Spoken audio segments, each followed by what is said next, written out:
Bien, vamos con la segunda parte de espondiloartritis. Vamos a hablar un poco acerca de los criterios de clasificación. Como les comentaba, estos criterios han evolucionado a través del tiempo y los criterios que se usan actualmente para el diagnóstico de espondiloartritis son los criterios de ASAS. Entonces, vamos a ver primero la clasificación para espondiloartritis axial y luego vamos a ver la clasificación para espondiloartritis periférica.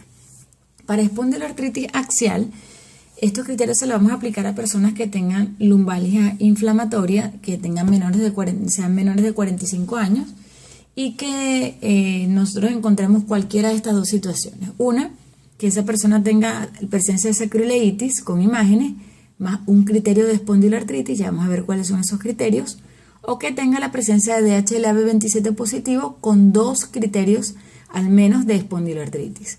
Entonces, en este apartado, ¿cuáles son esos criterios de espondiloartritis? Puede ser la misma lumbalgia inflamatoria, presencia de artritis, entesitis, en especial del talón, uveitis, dactilitis, psoriasis, enfermedad de Crohn o rectocolitis ulcerosa, buena respuesta a los antiinflamatorios no esteroideos, historia familiar de espondiloartritis, la presencia de HLA-B27 positivo y la positividad de la proteína C reactiva.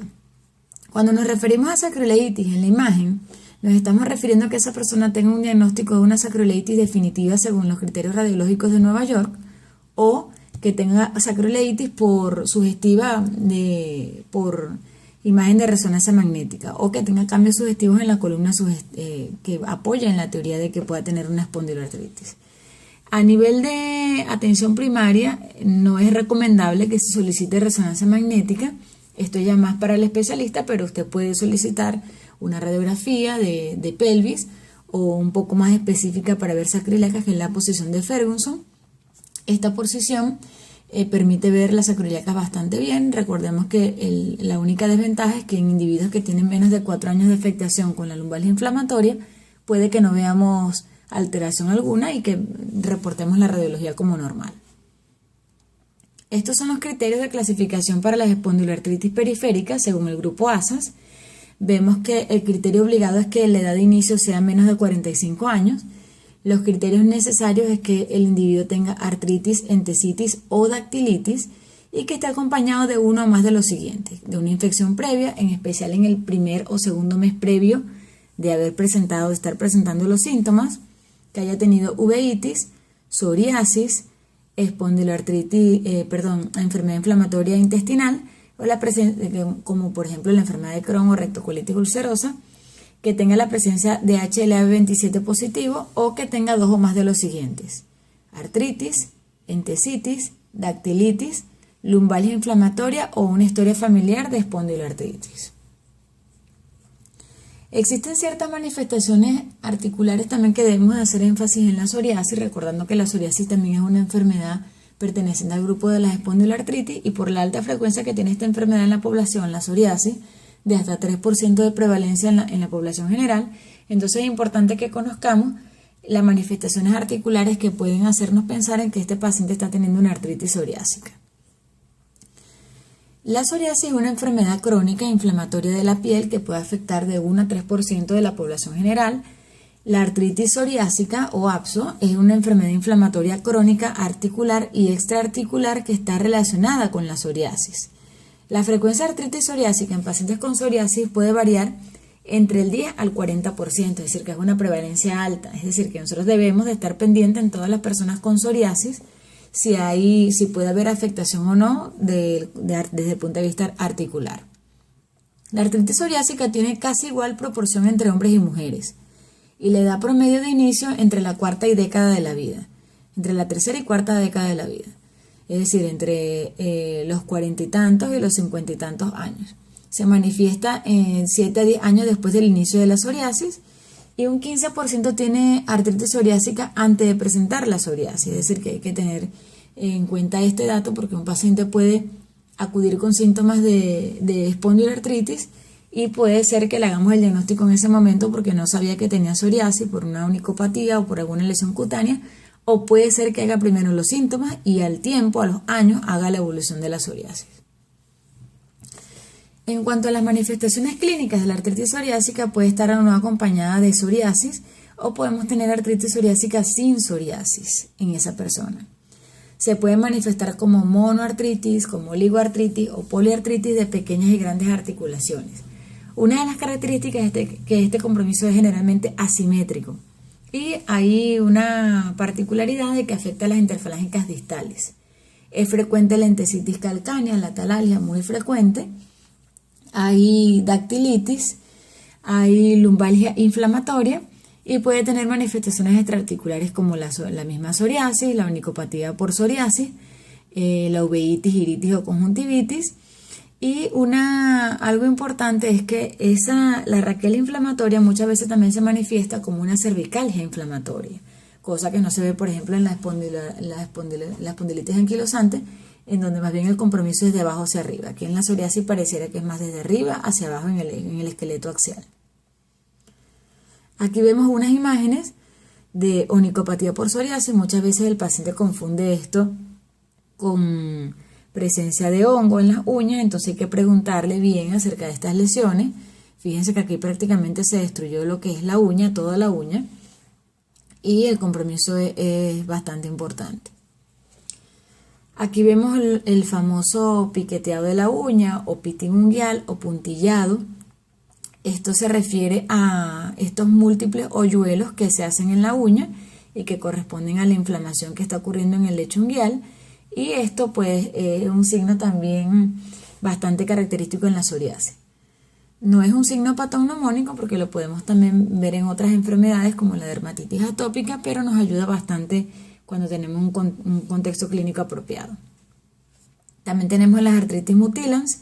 Fíjense que tenemos las placas eritematodescamativas típicas de la psoriasis en la presencia de una desviación a nivel de las metacarpofalángicas de las manos, desviación cubital.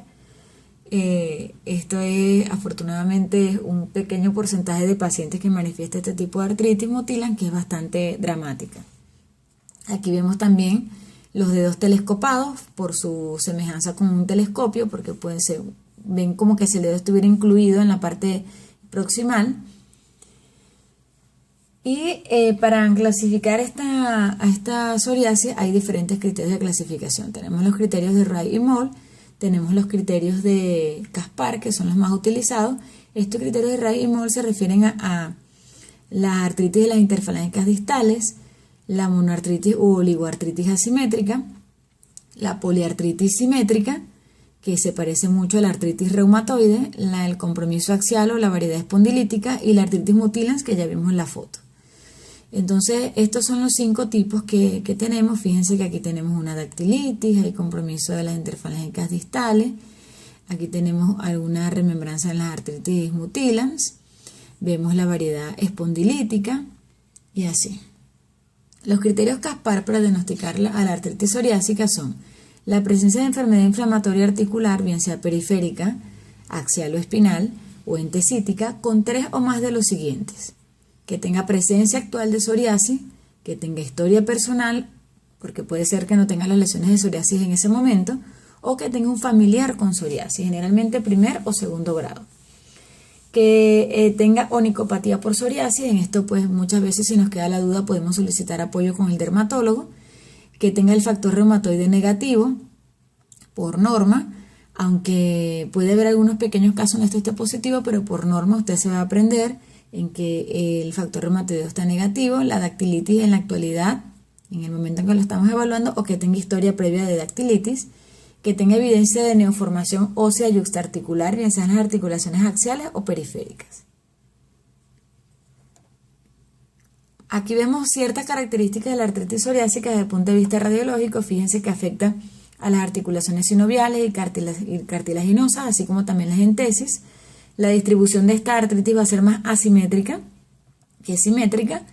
Va a haber afectación de las articulaciones interfalángicas de manos y pies, presencia de sacroileitis y espondilitis con osificación a nivel paravertebral, erosión ósea con proliferación acompañante y anquilosis ósea intraarticular. Un aspecto importante es que a nivel de las manos vamos a tener y de los pies destrucción de los penachos de la falange, que es muy característico. Aquí vemos algunos cambios, fíjense. Vemos aquí disminución del espacio articular, vemos ausencia de la osteopenia yuxtaarticular que se ve en la artritis reumatoide y vemos cómo hay reabsorción de los penachos.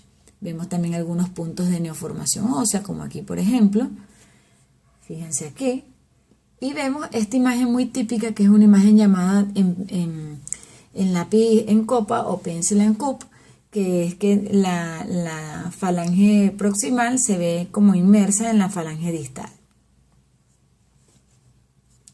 Aquí vemos, fíjense, la resorción de los penachos, la disminución del espacio articular en ausencia de osteopenia yuxtaarticular, que es lo característico. Aquí vemos algunas alteraciones a nivel de la sacroiliaca. Fíjense que vemos erosiones de esas sacroiliacas, estas son radiologías. A pesar de que el espacio se ve conservado, ve que hay algunos puntos de fusión. Vemos aquí también ya hay mayor pérdida del espacio articular con esclerosis.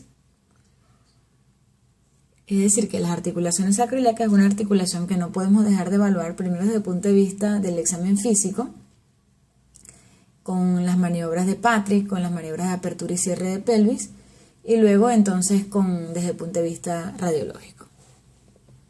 Aquí vemos una afectación de la columna, fíjense el compromiso de los sindesmofitos, que son estas excrescencias óseas que van a ser como puentes óseos.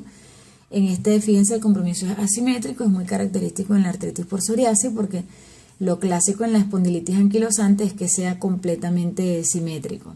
Es muy característico la imagen. Aquí vemos una imagen de la psoriasis en placa, es una placa eritematoso-descamativa.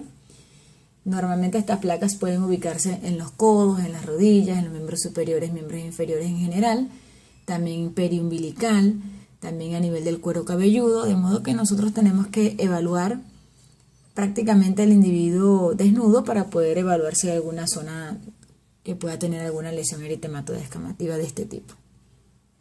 Aquí vemos una psoriasis en placa típica, prácticamente el compromiso aquí descamativo es tan importante que se ve prácticamente blanca la placa. Ahora, ¿cómo nosotros hacemos el despistaje de la artritis por psoriasis? Debemos preguntar si hay síntomas de la piel, si hay lesiones cutáneas en la superficie extensora de los brazos, de las piernas, en la región retroauricular, en el cuero cabelludo, en el ombligo, etc. A veces el paciente no va a saber si alguna lesión que tiene corresponde a psoriasis, sobre todo si es, por ejemplo, en el cuero cabelludo. Entonces nosotros debemos preguntar al paciente si ha tenido alguna caspa que sea severa, que no haya sido de fácil control, porque muchas veces eso puede corresponder a una psoriasis. Hay que preguntar si tiene historia familiar de psoriasis, porque puede ser que el paciente no lo tenga, pero a lo mejor su mamá, su papá, sus hermanos lo tienen. Hay que preguntar, hay que indagar en el examen físico. El laboratorio es bastante inespecífico, lo más que podemos tener es alguna elevación de algunos reactantes de fase aguda, y nos vamos a ayudar con las imágenes radiológicas y la resonancia magnética nuclear. Algunos elementos a favor de la artritis psoriásica serían la sacroileitis simétrica, el compromiso cervical. Bueno, aunque como les dije, la sacroileitis, más bien en este caso, a pesar de que hay compromiso de las dos sacroiliacas, el compromiso que vamos a ver, los diferentes estadios evolutivos que vamos a ver es asimétrico, es decir, no corresponden los estadios evolutivos a pesar de que hay afectación de las dos sacroiliacas. Puede haber, como les digo, compromiso cervical o cervicalia inflamatoria, afectación de las interfalángicas distales en la mano y en los pies. La artritis periférica puede ser simétrica, dactilitis, y debemos referir a dermatología para hacer una colaboración, una evaluación conjunta de la parte cutánea y de la uña. Para hacer el reconocimiento de la enfermedad, una vez que ya tenemos precisado al paciente desde el punto de vista de interrogatorio y de examen físico, entonces nos vamos a los estudios en imágenes, la radiografía de pelvis, la radiografía de columna, la resonancia de las sacroiliacas y la resonancia de la columna.